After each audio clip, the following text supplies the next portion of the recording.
Bien, nos encontramos con el ingeniero Fernando Villarán, quien es presidente e integrante del comité multidisciplinario convocado por Concitec en el marco de la emergencia sanitaria.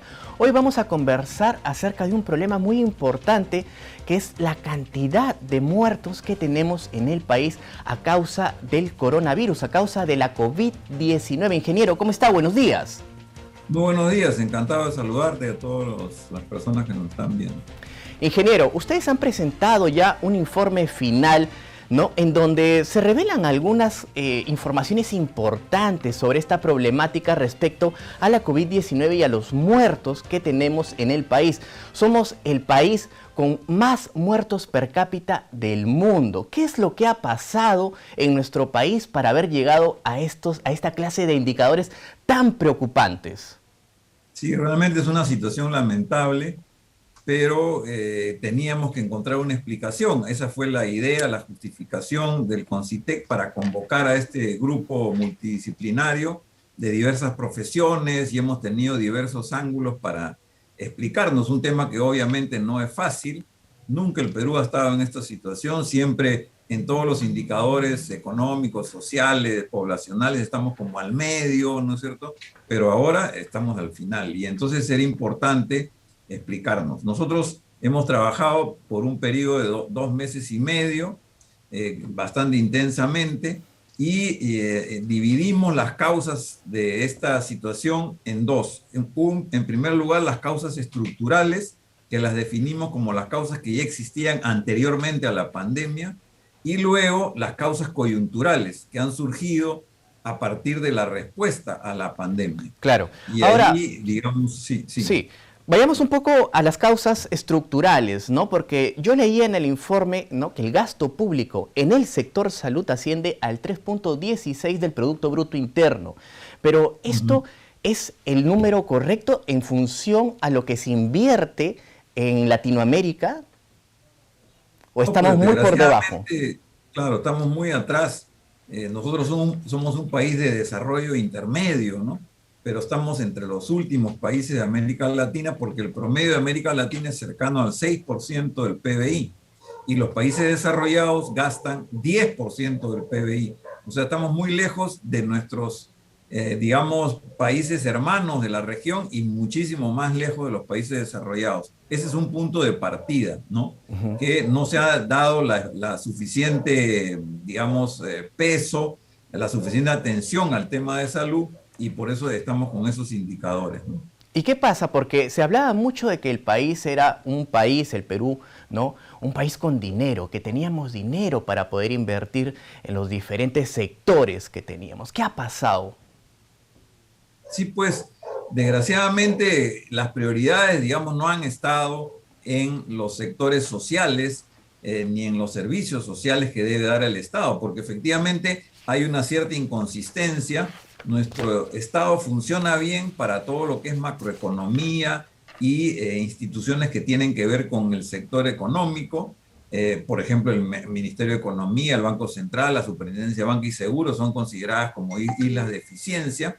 Pero cuando vamos a los servicios sociales, como educación, como salud, como seguridad, que tienen que ver con la atención de la mayoría de la población, estamos muy mal. Entonces hay una contradicción muy fuerte. Eso ha salido también en el estudio, digamos, ¿no? Y que hay que corregir, por supuesto. Tenemos que estar bien en todos los niveles, no solamente en la macroeconomía, digamos. Sí, ahora se habla de la baja presión tributaria, ¿no? Porque, digamos, dice, hay que invertir más en el sector salud, pero no hay suficiente dinero, ¿no? A pesar de que se dice que somos un Estado con dinero, ¿no?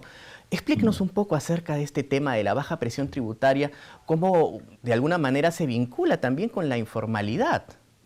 Sí, correcto. También nosotros hemos ubicado que además de esta inconsistencia y debilidad del Estado, también las otras causas estructurales tienen que ver con la informalidad que justamente ha mencionado, ¿no?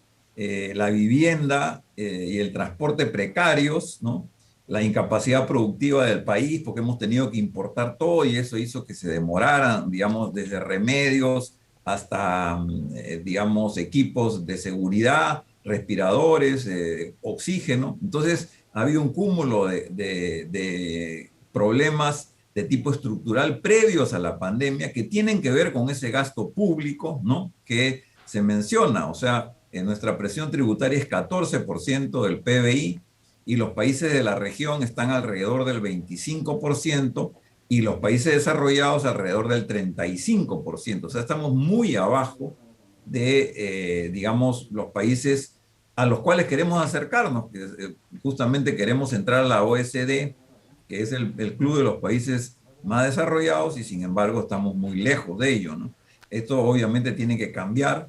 En parte es la informalidad laboral que puede explicar esa baja presión tributaria, pero también en parte porque el sector moderno en nuestra economía es muy pequeño, es muy reducido.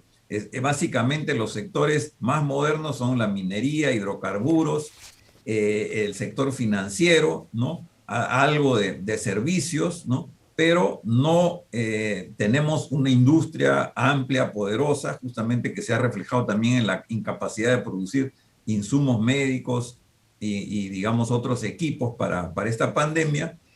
Sectores que son mucho más empleadores. Entonces, el sector moderno en el Perú aporta al PBI, pero no aporta en el empleo y aporta poco en los impuestos. Entonces, ahí tenemos un problema, ¿no?, que tiene que ver con la diversificación productiva. Tenemos que diversificarnos. Eso es lo que han hecho los países desarrollados, digamos, ¿no? Sí, Países como... además también pensar un poco en el futuro, ¿no? Porque no solo es darle de comer a la población, solucionarle, digamos, los problemas básicos, sino pensar qué es lo que va a ocurrir de aquí a 5 a 10 años. Se lo comento porque, por ejemplo, solucionamos el tema del hambre, pero sin embargo tenemos a una población con problemas de obesidad, ¿no? Entonces, Correcto. tenemos que pensar un poco más a largo plazo, más que al corto.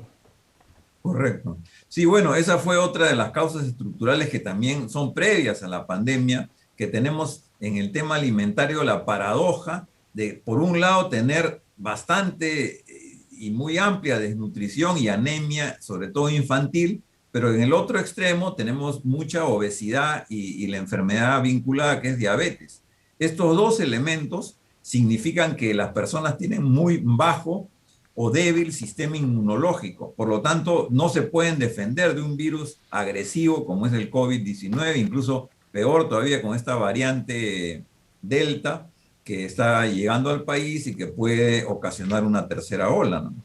Ahora, las personas menos favorecidas económicamente se han visto más afectadas en el marco de la emergencia sanitaria, ¿no? Se han visto con problemas de contagio, con índices más altos, ingeniero.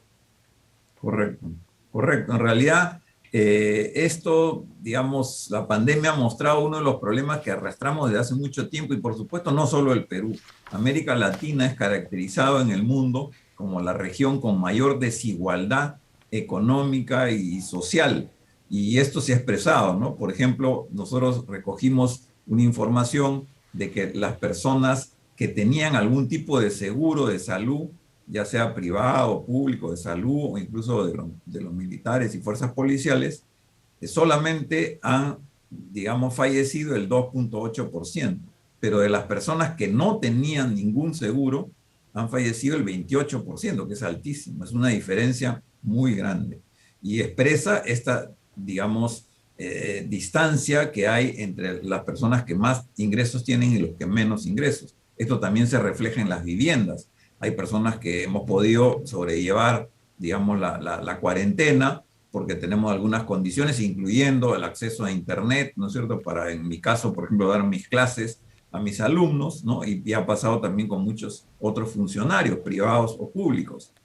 Claro, Pero la gran mayoría del país no tiene esas condiciones. Y claro, eso se ha visto clarísimamente reflejado con esta pandemia, lo que significa que tenemos que enfrentar esos problemas, no podemos dejarlos pasar. claro. Se han desnudado de alguna manera los problemas estructurales que tenemos, los temas de coyuntura, porque hemos pasado también por álgidos problemas en el escenario político. No hemos tenido, de alguna manera, diferentes autoridades durante todo este 2020 y 2021, ¿no?, que nos han permitido, de alguna manera, renovar autoridades sí, pero también nos ha generado pues cierta inestabilidad, ¿no? ¿Cuál ha sido la respuesta del gobierno en el estudio que ustedes han realizado? Bueno, desgraciadamente no ha sido positiva. Todos los gobiernos se enfrentaron a un fenómeno nuevo, es verdad. Nadie estaba preparado para algo así, pero muchos países desarrollados y también en desarrollo, incluso países con menor desarrollo relativo que el nuestro en la región, ¿no? Reaccionaron adecuadamente y nosotros no hemos podido hacerlo. En parte por estas causas estructurales, porque hay una cierta incapacidad de recursos, etcétera, pero también por algunas decisiones que no fueron las mejores. Por ejemplo, en un primer momento se cerró el primer nivel de atención, que son las postas médicas, hospitales pequeños en las regiones, incluso la atención domiciliaria, cuando en realidad, y eso significó que la mayoría de pacientes vayan a los hospitales y rápidamente se congestionaron y tuvimos esas colas que todo el mundo vio, ¿no? Y esos dramas familiares, etcétera, por acceder a una cama en el hospital y más aún a una cama UCI. Claro. Ahora, Entonces, sí, sí. hubo descoordinación también entre el viceministerio de salud encargado de las prestaciones y el ministerio encargado de las políticas, y todo eso significó, digamos, demora en las decisiones y algunas decisiones no tan correctas como la que hemos mencionado, ¿no? Claro, en este sentido, pues había mucha descoordinación por parte del gobierno, ¿no? No se tomaban las decisiones adecuadas porque además era un tema que nadie conocía, ¿no? Con respecto a la pandemia, era un tema nuevo al cual nos estábamos enfrentando. Pero incluso se hablaba acerca de los medicamentos, ¿no? Que se daban medicamentos que no necesariamente cuidaban la salud de los peruanos, sino que al contrario, ¿no? Que perjudicaban y aumentaban los índices de muertes. Es correcto, es correcto. En realidad, ahí ya la responsabilidad incluso es compartida entre, digamos, el sector salud, el sector público, pero también el sector privado y los medios de comunicación, ¿no? Que no lograron informar adecuadamente a la población de, en primer lugar, la gravedad de la crisis y los cuidados que se requieren y el tipo de medicamentos y tratamientos más adecuados. Porque muchas personas aparecían en los medios de comunicación hablando, pontificando, pero en realidad tenían una experiencia individual, personal. Pueden ser muy buenos médicos, digamos, generalistas, ¿no? Para atender casos particulares, pero esto es un problema de salud pública.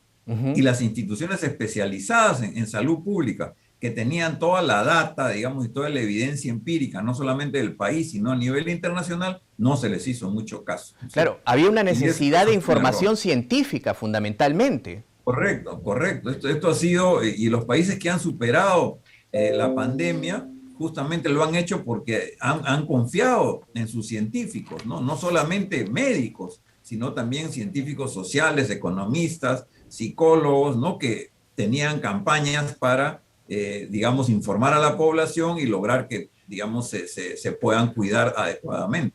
Claro. Ahora, ingeniero, ¿cómo nos hemos comportado los peruanos, ¿no? Porque los peruanos en momentos complejos solemos ayudarnos, ¿no? Pero también el comportamiento humano a veces en momentos de esta naturaleza en donde el contagio es evidente y uno puede llegar a morir por esta problemática, ¿no? Hace que uno reaccione de manera distinta, ¿no? De manera que a veces nos sorprende también. Es correcto, ¿no? Sí, nosotros tuvimos en el grupo de trabajo, felizmente, como dije ya inicialmente, un enfoque multidisciplinario y tuvimos a un filósofo y una psicoanalista, ¿no?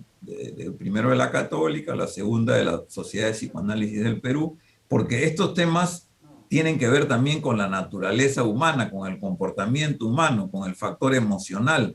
Todos estamos sujetos a todas esas digamos, reacciones, ¿no es cierto? Y lo que sacamos en claro fue que en momentos de crisis, de grave crisis como esta, los seres humanos, digamos, tenemos comportamientos excepcionales. Y efectivamente eso también vimos en el Perú, los dos lados, ¿no? Por un lado, comportamientos heroicos de médicos, enfermeras, auxiliares, policías, bomberos y otros, ¿no? De la primera línea, pero al mismo tiempo también comportamientos egoístas, oportunistas, ventajistas, corruptos, ¿no es cierto?, que impidieron una buena reacción. Desgraciadamente, estos comportamientos negativos estuvieron mucho en autoridades tanto nacionales como regionales y también en el sector privado, como hemos mencionado. Personas que se aprovecharon de estas urgencias y necesidades y se disparó el precio del oxígeno, de las camas UCI, de la atención en algunas clínicas. Fue realmente muy lamentable ver eso y obviamente no todo es negro porque ha habido comportamientos ejemplares, pero tenemos que sacar las lecciones y más bien maximizar nuestros comportamientos positivos y heroicos y minimizar los otros, ¿no? Claro, de alguna manera se convirtieron en los mercantilistas de la salud sin Correcto. ver el fondo del problema, ¿no? Y la importancia de ayudar a nuestros conciudadanos, a los compatriotas, a nosotros, a nuestros hermanos peruanos. Ingeniero, si Sí, tuviéramos que hacer una reflexión después de haber analizado toda esta información, ¿no? ¿Qué hacer? ¿Cuál es la solución o qué plantear, ¿no? Para de alguna manera superar todos estos impases que hemos tenido durante esta emergencia sanitaria. bueno, en realidad le hemos dado muchas vueltas a todo este tema y aparte de poner, digamos, las causas estructurales y las causas coyunturales, también quisimos sacar algunas grandes conclusiones. Y quizá la más importante es que aún después de 200 años de república, todavía los peruanos y las peruanas no hemos construido, no hemos logrado construir un nosotros, una identidad, una, digamos, preocupación por el otro, por el semejante, no solamente por mí mismo o mi familia cercana, mis amigos o mis correligionarios de un partido, sino por todos del país. Es ese concepto de que somos una nación, somos un país en donde nos preocupamos los unos por los otros, todavía no lo hemos construido. Prevalecen los comportamientos yo, mi familia, mis intereses, ¿no? Particulares, y el resto Sí. no importa, ¿no? Entonces, eso es algo que es un tremendo desafío que tenemos por delante. En otros países vemos que sí hay una conciencia nacional, comunitaria, ¿no es cierto?, de solidaridad, pero aquí desgraciadamente todavía está esto por construirse, ¿no? Claro, tan importante que es la unidad, sobre todo en momentos complejos Correcto. como esta, ¿no? Como este que Correcto. estamos pasando, que aún pasamos porque todavía no se acaba la emergencia sanitaria, todavía no superamos la COVID-19. Hay que tener en cuenta todas estas recomendaciones que hemos conversado con el presidente del Comité Multidisciplinario convocado por Concitec, el ingeniero Fernando Villarán. Fernando, muchas gracias. Muchísimas gracias a ustedes. Hasta cualquier momento. Bien, es momento de hacer una breve pausa, volvemos con mucha más información.